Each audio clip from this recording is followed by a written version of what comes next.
নমস্কার বন্ধুরা, কালকে আপনাদেরকে দেখিয়েছিলাম রাত্রিবেলা আমাদের মানালিতে হালকা ছিটে ফোঁটা বরফ পড়েছিল, কিন্তু সেটা তো দেখাতে হবে যে সকালবেলা থাকলো কি না। তো সেটা আপনাদেরকে দেখাচ্ছি।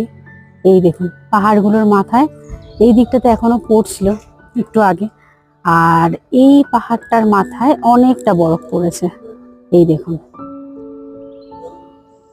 অনেক বরফ পড়েছে দিকটাতে।